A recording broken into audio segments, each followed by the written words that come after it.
Hello friends, it's Techman Pat here and we have some great updates for you. This video is actually going to be very NBN heavy, so bear with us unless you're obviously here for that NBN news. So this week, actually in the last few days, lots of things have cropped up, from NBN going after journalists to NBN Co not understanding what a due date is.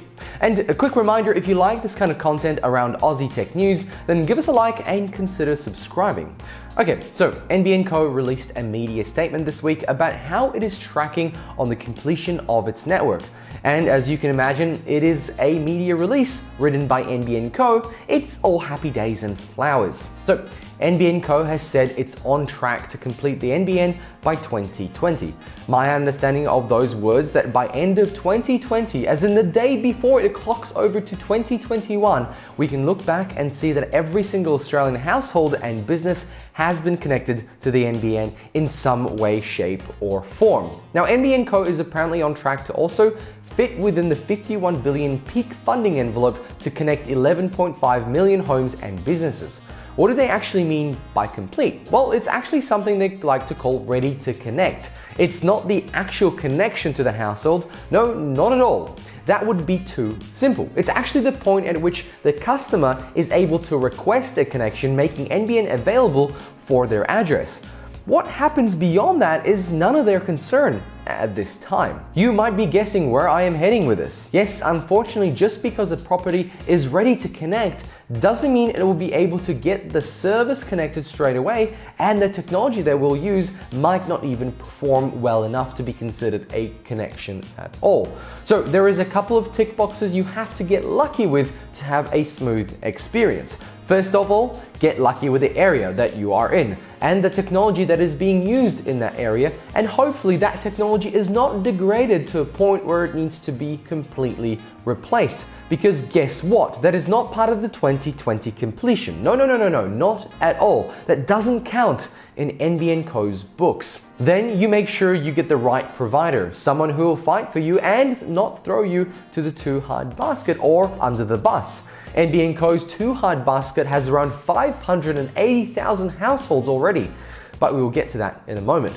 Then once you have all that and a technician has been booked to see you, you'll get lucky that he or she would arrive on time or arrive at all on the date that was booked. Beyond that, you still need to get a competent technician, because from a few journalists around Australia, they have found that is just not the case far too often.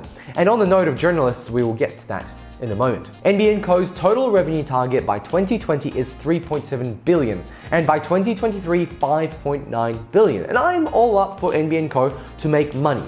We need them to make money to continue to upgrade and replace the old copper networks, because even though they say completion is by 2020, there will be lots to maintain and fix as time goes on, and those maintenance costs will go up. On that note, NBN Co will transition from infrastructure builder to full-scale service delivery organization, focusing on something we have had not much of, and that's on improving customer experience and satisfaction with clearer accountabilities and better collaboration with retail service providers. Hopefully they will be able to start focusing on the worst technology, starting from HFC, then to fiber to the node. And you might have just jumped out of your seat when you heard HFC, but bear with me.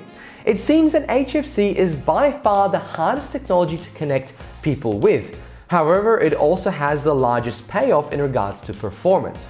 You see, the HFC network was rushed when built by Telstra and Optus. No surprise there. The quality of the lines has degraded so far that they are either completely unusable, or the cost and time it takes to get up and running is far greater than any other technology available. Though when it works, it is much better than anything else NBN Co has to offer, obviously except fiber. Now NBN Co has had to abandon many of these HFC lines because of their level of degradation. And a quick reminder, NBN Co bought these lines from Telstra and Optus for a fairly high premium. With that in mind, let's look at the due dates again.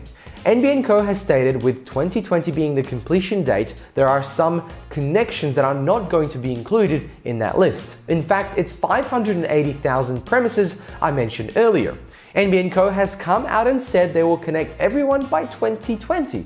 Oh, but there are about 580,000 households and businesses that we put in the too hard basket, and we will work out a due date for them in about 10 months. There is a large list of suburbs that make up that number. It seems like NBN Co's due dates change like Auckland weather, and in 10 months, all that will happen is that these connections will be ready to connect and not actually connected. So again, it'll be months before they are actually connected.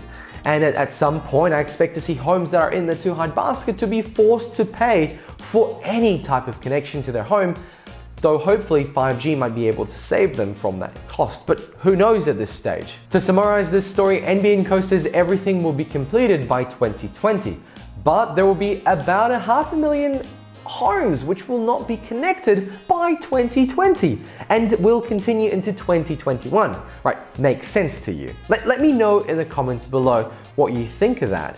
Now, to put that in perspective, it's only about 5% of all connections that are in this boat. Now, what happens then is that many people get stuck in this limbo between their RSP and NBN Co, where the problem is infrastructure, but NBN Co throws it back to the RSP to say, nope, it's you. Folks even try to contact the ombudsman, but with the amount of complaints, no action is taken at a reasonable time frame. On a personal note, I have recently helped my father cancel with no fee a 12-month contract with an RSP I'm not going to mention, because they were not able to maintain the advertised minimum NBN evening speeds. Knowing that this is caused by the amount of CVC purchased by the RSP, it was simple to see that it was not NBN Co's fault in this case. They knew, we knew, and so the speeds were maxed during the day only to tank to unusable levels in the evening.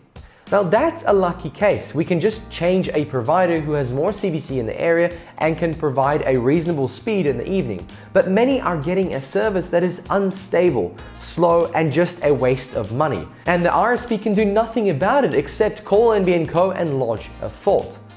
To that, NBN Co has stated they will be looking into improving their customer service. As the company works to complete the network on time and on budget, it has sharpened its focus on improving customer experience. NBN Co has identified that in-home wiring and Wi-Fi modem upgrades as two potential areas for further collaboration and co-investment with RSPs to deliver significant improvements to the customer experience.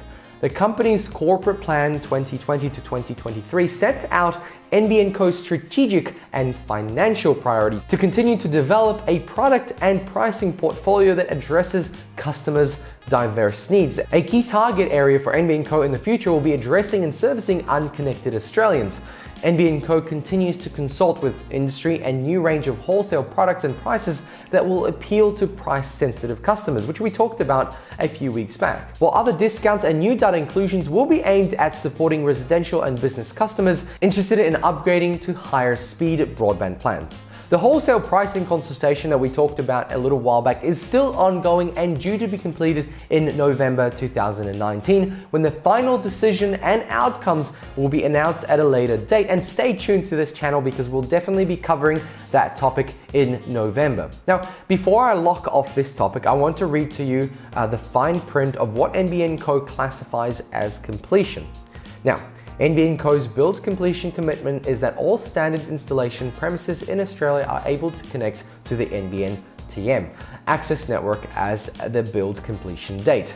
This excludes premises in future new developments, which will be an ongoing activity of NBN Co beyond the build completion date. It also excludes small portions of premises defined as complex connections, which includes properties that are difficult to access, culturally significant, and areas of heritage sites, where connection depends on factors outside of NBN Co's control, such as premises from traditional owners, and where network construction to allow such premises to connect will be an ongoing activity of NBN Co's beyond the build completion date. Let me know what you think about that caveat below, because I think it's a little bit ridiculous. Now lastly, but not less importantly, NBN Co is going out of their way to shut down journalists who dig too far. And by dig too far, I mean read the statements and publicly available documents thoroughly and report their findings by checking with NBN Co before even printing these articles. Can you believe that NBN Co is attacking journalists who find and report on the truth of what's actually happening with the NBN? Imagine that a government entity is going after journalists to stop their public image from degrading like their HFC cable. If they only put that much vigor into their own network. Now, Jennifer Dudley Nicholson is a national technology editor who found NBN Co's too hard basket and wrote a great article about that multitude of suburbs around Australia who have been left behind. I will link that article below and I highly suggest you have a read. Then on the vertical hold behind the Tech News podcast, I have linked that below too. She explains how NBN Co went out of their way to send aggressive letters, calls and emails to a multitude of people connected to Jennifer and even people who were not connected to her in any way, calling out this troublesome journalist. Friends, I hope the message spreads and we can keep NBN Co accountable and on their toes for their actions and the way they actually connect the rest of the nation. Let me know what you think below and I will speak to you there. Thanks for watching. If you like this kind of content, then leave a like. And if you like it a lot, then consider subscribing and supporting us on YouTube here. Thanks for watching. Bye.